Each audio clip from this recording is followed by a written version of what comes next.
और चलिए अब बात करेंगे हरियाणा के रण की। जी हां, हरियाणा में क्या बीजेपी सत्ता की हैट्रिक लगाएगी या फिर 10 सालों बाद कांग्रेस फिर से सत्ता में वापस आएगी? इसका जवाब 8 अक्टूबर को मिल जाएगा। कल यानी कि 5 अक्टूबर को हरियाणा के सभी 90 विधानसभा सीटों के लिए मतदान होना है। मतदान को लेकर के तैयारियां पूरी हो चुकी हैं और चुनाव प्रचार के दौरान सियासी दलों ने अपनी पूरी ताकत झोंक दी है। अब बारी जनता जनार्दन की है। अब यह देखना होगा कि हरियाणा की जनता को किस पर भरोसा होता है।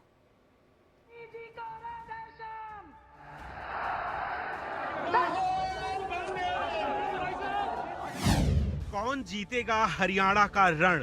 कांग्रेस ने हरियाणा को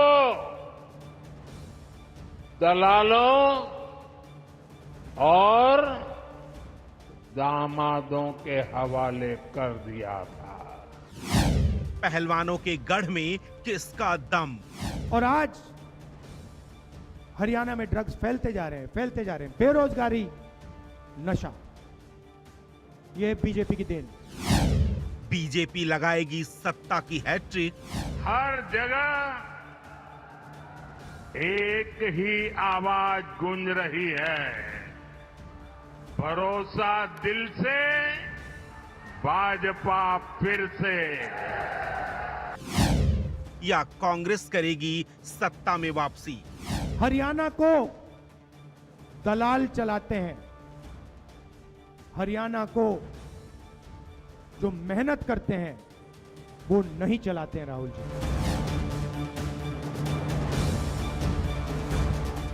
हरियाणा की लड़ाई अब अपने आखिरी चरण में आ चुकी है। नेताओं की सारी जोर आजमाइश अब खत्म हो गई है। कल हरियाणा की 90 विधानसभा सीटों पर मतदान होगा। अब नेता केवल डोर टू डोर प्रचार कर रहे हैं। विधानसभा चुनाव के लिए मतदान की सारी तैयारियां पूरी हो गई हैं। अब नेताओं के भविष्य का फैसला मतदाताओं के हाथों में है। हरियाणा के रण में बीजेपी और कांग्रेस दोनों ही दलों ने जमकर चुनाव प्रचार किया। बीजेपी जहां सत्ता की हैट्रिक लगाने की कोशिश कर रही है, तो वहीं कांग्रेस 10 सालों बाद सत्ता में वापसी को लेकर बेकरार है। चुनाव प्रचार में पीएम मोदी से लेकर राहुल गांधी तक सभी ने जमकर पसीना बहाया और एक दूसरे के खिलाफ जमकर जुबानी हमले किए। कांग्रेस को लगता था कि 10 साल हो गए, हरियाणा वाले उन्हें थाली में परोसकर सत्ता दे देंगे।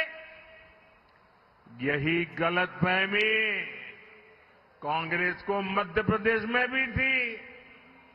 वहां भी कांग्रेस के लोग पहले ही जीत का जश्न मनाने लग गए थे, लेकिन वोटिंग के दिन मध्य प्रदेश की जनता ने कांग्रेस को दिन में तारे दिखा दिए, आईना दिखा दिया। यहां आपके पड़ोस में राजस्थान है, वहां भी कांग्रेस ने किसानों और नौजवानों को भाजपा के विरुद्ध भड़काने की भारी कोशिश की थी, लेकिन हुआ क्या? कांग्रेस धड़ाम हो गई, धड़ाम। लड़ाई बीजेपी और कांग्रेस के बीच में है, विचारधारा की लड़ाई है। एक तरफ न्याय, दूसरी तरफ अन्याय। एक तरफ किसानों का हित, गरीबों का हित, मजदूरों का हित, और दूसरी तरफ अदानी जी और अंबानी जी जैसे लोगों का फायदा। हरियाणा में दोनों ही दलों ने जमकर चुनाव प्रचार किया। बीजेपी की बात करें तो बीजेपी नेताओं ने हरियाणा में 150 रैलियां की। पीएम मोदी ने 4 रैलियों से 89 सीटों को साधा। अमित शाह ने अलग अलग हिस्सों में 10 सभाएं की। योगी आदित्यनाथ ने हरियाणा में 14 जनसभाएं की। 14 सभाओं में योगी ने 21 सीटों को साधा। 40 से ज्यादा केंद्रीय मंत्री और सांसद चुनाव प्रचार में उतरे। तो वहीं कांग्रेस को भी उम्मीद है कि इस बार वो बीजेपी के खिलाफ एंटी इनकम्बेंसी का फायदा उठा पाएगी और 10 साल बाद सत्ता में वापसी करेगी। इसीलिए कांग्रेस के दिग्गजों ने भी हरियाणा में खूब पसीना बहाया। हरियाणा में कांग्रेस ने 70 रैलियां और सभाएं की। राहुल गांधी ने 4 रैली और 2 रोड शो किए। प्रियंका ने 2 सभाएं और राहुल के साथ रोड शो किया। मल्लिकार्जुन खड़गे ने 2 रैलियां की। हिमाचल प्रदेश के मुख्यमंत्री के साथ कई सांसद चुनाव प्रचार में उतरे।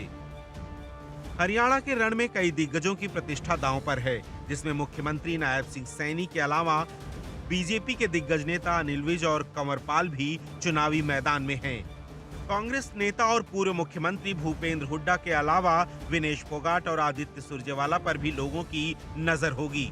इसके अलावा गोपाल कांडा, दुष्यंत चौटाला और भव्य बिश्नोई की सीटों पर भी सभी की नजरें टिकी होंगी। हरियाणा में कुल 2 करोड़ 3 लाख वोटर हैं, जिसमें पुरुष वोटरों की संख्या 1 करोड़ 7 लाख और महिला वोटर्स की संख्या 95,78,000 है। वहीं फर्स्ट टाइम वोटर्स की तादाद 4,70,000 है। हरियाणा में कल एक ही चरण में 90 विधानसभा सीटों पर मतदान होगा। 8 अक्टूबर को काउंटिंग है, जिसके बाद ये साफ हो जाएगा कि हरियाणा के सिंहासन पर किसका कब्जा होगा। Bureau report, India daily. और इसी पर हम ज्यादा बातचीत करेंगे। हमारे साथ तमाम मेहमान जो है हरियाणा के रण को लेकर के चर्चा करेंगे कि कल आखिरकार किसके हिस्से में जनता का जो प्यार है वो आता है और किसके हिस्से में जनता ने अपनी तरफ से वोट नहीं दिया है, ये भी देखने वाली बात होगी। हमारे साथ सभी मेहमान जो है वो जुड़ चुके हैं। आपका तारुफ करा देती हूं सभी मेहमानों से। हमारा सुरेश पाठक है, प्रवक्ता है जेजेपी की तरफ से, वो हमसे यहां पर जुड़ चुके हैं। ऋषभ तिवारी है, प्रवक्ता है बीजेपी के, वो भी हमारे साथ जुड़ चुके हैं। अंश वत्स है कांग्रेस की तरफ से, वो कांग्रेस का पक्ष रखेंगे, वो भी हमारे साथ यहां पर जुड़ चुके हैं। और आप तीनों का ही बहुत बहुत स्वागत है हमारी इस खास चर्चा में। सबसे पहले आपके पास हम आएंगे यहां पर ऋषभ जी, और समझने की कोशिश, क्योंकि 2 कार्यकाल से आपकी सरकार है, यानी कि 10 साल का ये पूरा कार्यकाल, तीसरे बार सरकार बनाने की दावेदारी आप पेश कर रहे हैं। कितनी उम्मीद आपको लग रही है? क्या लग रहा है कि एंटी इनकम्बेंसी फैक्टर इन सबको मात देते हुए बीजेपी एक बार फिर से सत्ता में आएगी? मैडम, सबसे पहले धन्यवाद इंडिया डेली लाइव का चर्चा के लिए आमंत्रित करने के लिए। जी देखिए, हमें कोई बहुत ज्यादा ओवर कॉन्फिडेंस नहीं है मैम। हम कॉन्फिडेंट हैं, अस्वस्थ हैं अपने कामों को लेकर। जो अंत्योदय मूल मंत्र के साथ हमने जमीनी स्तर पे काम किया है, उसको लेकर हम श्योर हैं कि पुनः हम सत्ता में आ रहे हैं। एक तरफ जहां पे एक प्रदेश का परिवार और देश में एक राज परिवार जो अपने आप को हरियाणा और देश का घर का जागीर समझता था, उस भ्रम को तोड़ने का काम राज्य और देश की जनता ने किया है। ये हरियाणा कभी नहीं भूला था कि यहाँ पे कैसे हुड्डा परिवार के आगे हाथ जोड़ना पड़ता था, तब जाके एक तहसील में भी साइन होता था, कैसे गुंडागर्दी थी, कैसे पर्ची पे नौकरी मिलती थी, ये सारी चीजें हरियाणा ने देखा था। मैं तो एक परिवासी के तरह कभी कल हरियाणा जाना रहता था। 2-3 साल में कंटिन्यू गुड़गांव भी रहा हूं एक वक्त में, तो मैंने यहाँ का वो दशा भी देखा है, दिशा भी देखा है, नेतृत्व भी देखा है कि किस तरीके से मोनोपोली हुड्डा परिवार का चलता था। कांग्रेस तो यहाँ कभी थी नहीं मैम, और अभी भी नहीं है। हुड्डा के आगे नतमस्तक है कांग्रेस। राहुल गांधी जी कितना भी रैलियां कर लें, मजाल नहीं है कि हुड्डा परिवार के आगे वो कुछ बढ़ पाए। तो एक तो प्रदेश में बैठा परिवार, दूसरा देश में बैठा परिवार। ये परिवार की पार्टी है, जबकि भारतीय जनता पार्टी जनता को अपना परिवार समझती है। ये बेसिक अंतर है कि जब आप जनता को अपना परिवार समझेंगे मैम, तो अंत्योदय मूल मंत्र से काम करेंगे, उनके हित के लिए काम करेंगे। बाकी यहाँ जो पार्टियां अपने परिवार के लिए काम कर रही हैं। नहीं, लेकिन ऋषभ जी, एंटी इनकम्बेंसी फैक्टर तो बीजेपी के खिलाफ है ना, अभी सरकार के खिलाफ है यहाँ पर। इसके पहले आप परिवारवाद की बात कर रहे हैं, हुड्डा का गढ़ की बात कर रहे हैं, तो जनता ने नकार दिया ना कांग्रेस को। उसके बाद आपकी सरकार आई, दूसरी बार भी आपको सरकार बनाने का मौका मिला, भले ही आप वहां पर जेजेपी के साथ मिलकर के आपने सरकार बनाई। लेकिन अब सवाल यह है, क्योंकि जो बदलाव आपको यहां पर करने की जरूरत पड़ गई थी, चाहे हम कहें तो पूर्व सीएम मनोहर लाल खट्टर को हटाने की बात आ गई, या फिर यहां पर नायब सिंह सैनी के सीट को बदलने की जरूरत पड़ गई थी, वरना वो तो ये कह रहे थे कि मैं करनाल से ही विधानसभा का चुनाव भी लड़ूंगा, लेकिन ऐसा हुआ नहीं है। आप लोगों ने सीट में बदलाव कर दिया। तो आपको भी पता है कि एंटी इनकम्बेंसी फैक्टर यहां पर बहुत ज्यादा और जोर के साथ है, जिसको आपको खत्म करने की जरूरत है। क्या कांग्रेस के परिवारवाद का सिर्फ नारा दे करके ही आप हरियाणा का रण जीत पाएंगे? आपको लग रहा है? नहीं मैम, कांग्रेस का परिवार का नारा देकर केवल हरियाणा का रण हम नहीं जीत रहे। कांग्रेस का परिवार भी एक बड़ा मुद्दा है और विकास भी एक बड़ा मुद्दा है, और एंटी इनकम्बेंसी मीडिया के ब्रेकिंग चलाने के लिए अच्छा लगता होगा और ये दिखने में अच्छा दिखता होगा, लेकिन जनता के दिलों में एंटी इनकम्बेंसी नहीं है। कुछ चीजें ऑब्वियस है, परिवार पूरे, मैंने कहा जनता को हम अपना परिवार समझते हैं। जब परिवार आपका बड़ा हो तो कहीं ना कहीं नाराजगी होती है, थोड़ी बहुत नाराजगी तो हमने भरपाई किया है और उस रूप से फील्ड में अपने आप को उतारा है। तो हम तो उस काम कर रहे हैं, और जहां ऑब्वियस है घर में 5 सदस्य रहेंगे, कोई कभी नाराज हो सकता है, लेकिन घर को छोड़ के कोई नहीं गया है। भाजपा के दिलों में सब है और भाजपा के साथ है। हरियाणा कह रही है दिल से फिर से भाजपा। ठीक है, हम यहाँ पर आपसे समझना चाहेंगे सुरेश पाठक जी, क्योंकि आप कि जो सरकार में आप शामिल हुए थे, आपने बीजेपी को जो है समर्थन दिया, फिर एक वक्त के बाद ये जो गठबंधन है वो टूटा और टूटने के बाद उप मुख्यमंत्री नहीं रहे दुष्यंत चौटाला, उसके बाद अब पूरी तरीके से जो है पार्टी को खड़े करने की कोशिश आप लोगों की तरफ से की जा रही है। लोकसभा में वो जगह, वो पैठ नहीं बना पाए, जनता का प्यार नहीं मिल पाया, नाराजगी थी, किसानों की भी नाराजगी थी, कई ऐसी चीजों को लेकर के जिसमें आपने बीजेपी यानी कि जब सरकार के वक्त में थे तब आपने पुरजोर तरीके से अपनी बातों को नहीं रखा था। जनता की नाराजगी क्या अभी भी विधानसभा चुनाव के दौरान देखने को मिल रही है? कैसे उनकी नाराजगी को दूर करके आप चुनावी मैदान में उतरे? देखिए किरण जी, जो जननायक जनता पार्टी के प्रति या हमारे नेता दुष्यंत जी के प्रति जो हरियाणा की जनता की नाराजगी थी, वो नाराजगी केवल और केवल भारतीय जनता पार्टी के साथ गठबंधन को लेकर थी। और वो गठबंधन का जो खामियाजा था हमें लोकसभा चुनाव में देखने को मिला कि जनता की कदर नाराज थी। लेकिन मौजूदा अगर हालातों की बात करूं तो मौजूदा हालातों में हरियाणा की जनता ये चीज समझ गई है कि जो जननायक जनता पार्टी या हमारे नेता दुष्यंत जी ने भारतीय जनता पार्टी के साथ गठबंधन किया था, वो जनहित भावनाओं को लेके था, वो हरियाणा में जनता के काम को लेके था। हमारा कोई प्री पोल अलायंस नहीं था। हमारा जो अलायंस था वो चुनाव के बाद 2019 में चुनाव के बाद हुआ और लोगों के काम को कराने के लिए था।